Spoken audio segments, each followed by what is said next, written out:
Joining me now is Commerce Secretary Howard Lutnick. Secretary Lutnick, welcome to Meet the Press. Great to be here.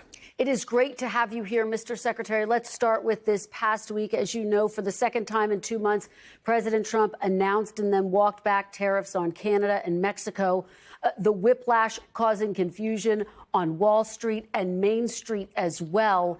Does the president have a responsibility to businesses and consumers to spell out his plan and then stick to it? You have to remember, this is a drug-related issue. You've got fentanyl pouring into this country, killing 75,000 Americans, autopsied. And the president, thinks it's many, many more, because multiples more. So it's important for the president to talk to the leaders of both Canada and Mexico, get them to shut the border, shut the fentanyl coming into the country. And of course, he's going to be on the phone with them. And of course, he's going to talk to them. And he is a deal maker, the greatest deal maker in the world. So he makes better deals. He's gotten the border closed. He's gotten fentanyl to be shut down. He put tariffs on China, who makes the precursors. This is the way you run the country. You shut the border. You get our neighbors to do their job. It's not only us who has to do their job. Why are our neighbors who live and breathe off our economy not taking care of America? Mr. Secretary, one death from fentanyl is too many. I think everyone agrees with that. One scintilla of fentanyl coming across any border is unacceptable on any level. It is worth noting that less than 1% comes over the Canadian border, 97% come over the border from Mexico. If this is the crisis that you just laid out, why is President Trump hitting the pause button? Why not go full bore with this? Well, what he did was we have a deal with Canada and Mexico. It's called U.S.-Mexico-Canada Agreement, USMCA. And that says if there's a certain amount of American product in those products, and it's done a certain way, they can trade with America tariff-free. So by meeting in the middle with these leaders who said they're going to do much more on the border, they're going to do everything they possibly can to end fentanyl, the president said, okay, I'll tell you what, if they're in the deal that we made, I'll keep it tariff-free. But for everybody who was outside that deal, who took the risk, who didn't pay attention and respect the agreements that President Trump made his first term, they're going to pay a 25% tariff. And that's sort of like meeting in the middle. So he gave the automakers relief. He gave computer makers relief. The major industries got relief. But everybody who's outside that agreement, they're going to pay.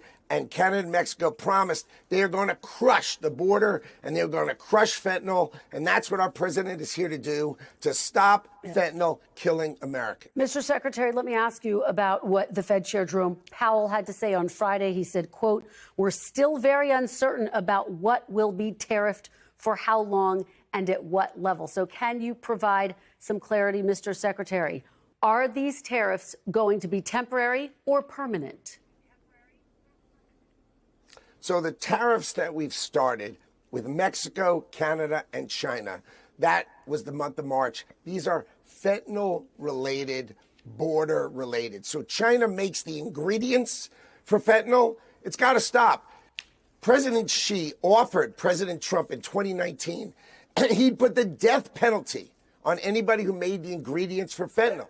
And instead, we've got in 2025, China is subsidizing the production of fentanyl. Maximum subsidy available in China to make the ingredients to kill Americans. I mean, President Trump is on it, and he is powerful on it, and he's not going to step off the gas. So if you're talking about the drug war, let's focus on the drug war. And then when you want to talk about April 2nd, that's going to be reciprocal tariffs, and I'm happy to talk about that. But let's try to keep those two different. Okay, understood. But you say he's not going to take his foot off the gas. Does that mean these are permanent tariffs? Mr. Secretary, can you provide clarity, yes or no? If fentanyl ends, I think these will come off. But if fentanyl does not end or he's uncertain about it, they will stay this way until he is comfortable. This is black and white. You got to save American lives. So with respect to fentanyl, This is about the border and fentanyl, and that's an agreement between the president and the two leaders of Canada. Of course, Justin Trudeau's got a lot to say. Of course, he's leaving in like days, so it's not really that fun to listen to some guy who's trying to create sort of a mess for Canada, which he's trying to do. President Sheinbaum did a much more calm, thoughtful conversation with President Trump, and that's why this is the result. She was able to negotiate it because she said 1,000 more people on the border, stopping fentanyl from coming into this country. Mr. Secretary, I want to whip through this next section if we can. It's a little bit of a to-do list. President Trump previously announced 25% tariffs on steel and aluminum imports. Are those still going to take effect Wednesday, yes or no? Yes. Yes. Okay. Are the 250% tariffs against Canada on dairy and lumber coming this week? And if so, when? No, I think that those reactions, the changes to USMCA and beyond, they start on April 2nd. So on April 2nd, we are going to revisit again the fentanyl issues, and we are going to revisit again the general trade issues of reciprocality. Remember, Canada is supposed to have a free trade agreement with us. 250% on dairy products. It's outrageous. And you know the president's going to respond to it. But he's agreed not to respond until April 2nd. Okay, so no tariffs this week in that regard. We'll wait till April 2nd to see those as it relates to dairy and lumber. The CEOs of Target and Best Buy this week warned that they will have to increase prices as a result of tariffs. Do you acknowledge that prices will go up for consumers because of these tariffs? I think it's important for people to realize that we run $2 trillion deficits, and Donald Trump is going to try to balance the budget of the United States of America. And when you balance the budget of the United States of America, you drive interest rates down 150 basis points, 1.5%. You're going to have mortgages come smashing down. The cost of your home will come smashing down. We're going to drill, baby, drill, and drive down the price of energy. That's coming down. So these two massive moves are going to happen. And you know who's going to pay for that? Tariffs and outside countries who just leech off of us, lean on us, earn money off of us. They've got to start to pay.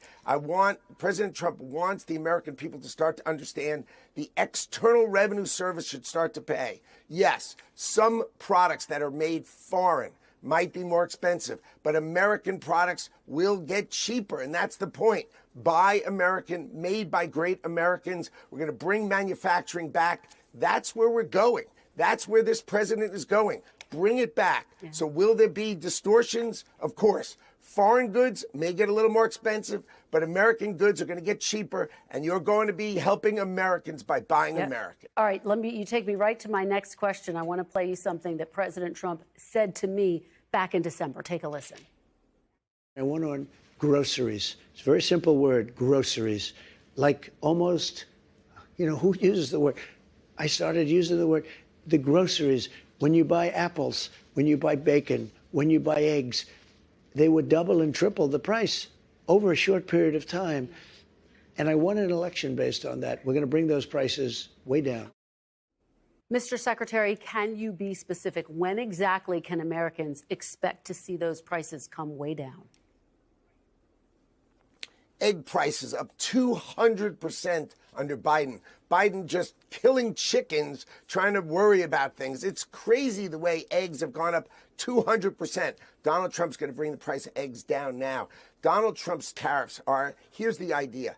All these other countries, like India, for instance, when Modi was in town, right? 1.4 billion people, and they won't buy a bushel of our corn. Europe, always blocking our farmers. As our farmers can sell more and more overseas, you're going to see the price of food in America come down. It's a volume thing. Well, I think the deal starts April 2nd. The deal starts April 2nd of reciprocal tariffs. The president's going to negotiate country by country. He's going to drive down other countries' barriers, unleashing our farmers, our ranchers, and our fishermen. They're going to explode in value, and the prices of American produce, row crops, produce and fish are going to come down because our American industries are going to win around the world because finally finally, Donald Trump is behind them, protecting them. He's got their back, and he's going to make them winners. And that all of America is going to be winners because these prices are coming down, and the process starts April 2nd. All right, Mr. Secretary, consumer sentiment is dropping. Inflation has ticked up. Major banks like J.P. Morgan and Goldman Sachs now say a recession in the next 12 months is becoming more likely. Should Americans brace for a recession? Absolutely not. Anybody who bets against Donald Trump, it's like the same people who thought Donald Trump wasn't a winner a year ago. Donald Trump is a winner. He's going to win for the American people. That's just the way it's going to be. There's going to be no recession in America. What there's going to be is global tariffs are going to come down because President Trump has said, you want to charge us 100%? We're going to charge you 100%. And you know what they say? They say, no, don't charge us 100%. We'll bring ours down. We'll unleash America out to the world, grow our economy in a way we've never grown before. You are going to see over the next 2 years the greatest set of growth coming from America as Americans. You saw it, 1.3 trillion of new investment coming in America. Think of all those jobs. And remember, each trillion of investment in America is 1% of growth GDP. So Donald Trump is bringing growth to America. I would never bet on recession. No chance. All right. That's about as definitive that you can be. No recession in America. You heard it here first. Let me ask you about this meeting you attended at the White House this week where Elon Musk and a group of cabinet members clashed reportedly over the approach that Elon Musk is taking to slashing government. Can you tell me, Mr. Secretary, what was the president's message to you and other secretaries at the conclusion of that meeting? Was it that you are in charge? Other secretaries are in charge of making that final decision about who and what will be cut and not Elon Musk? Well, what the president made clear, both to the cabinet secretary and Elon, and we all agree with him, so we agreed with him before the meeting, after the meeting, and during the meeting, was let's make sure when we're cutting, we're keeping the great people who work for the government. There are amazing people. I mean, the Commerce Department, I've met some amazing people. These people are extraordinary, and they're giving of themselves for America. So we've got to cut the size of government. I mean, government has grown insanely. We've got to cut the size of this government. But the president's advice and guidance was, let's be super sharp. Let's make sure we cut with a scalpel. Let's be sharp. Let's be clear. And let's make sure we do it right. And we all agreed that the cabinet is one on these topics. You've got the greatest technologist in the world. You have the greatest technologist in the world comes to the meeting wearing a T-shirt that says, I'm tech support. I mean, imagine you have the greatest technologist in the world coming to help you. How great is that? Just to put a fine point on it, who did the president say was in charge? You and the other cabinet secretaries or Elon Musk? He is in charge. Let's be crystal clear. He did not tell me I'm in charge. But of your agency, who's in charge of your agency? And we listen to him. I understand that. But who is in charge of your agency, you or Elon Musk? Elon Musk is your partner. He's your partner in technology. He's your partner in thought. He's your partner in doing it. What President Trump made clear is that Elon is your partner. And that is what we'd like. You have the greatest businessman and greatest technologist in the world as my partner. You got to ask me, what do I think? Thank God I would have Elon Musk come and help me. There's no one watching this TV right now who, if Elon Musk said he was going to come over their house and help them, wouldn't cheer. You have the best technologist and the richest guy in the world said, I'll help you. Come on. We want his help. All right. Secretary Lutnick, thank you so much. Really appreciate your insights, your information this morning. Thank you for joining us. Thanks for watching. Stay updated about breaking news and top stories on the NBC News app or follow us on social media.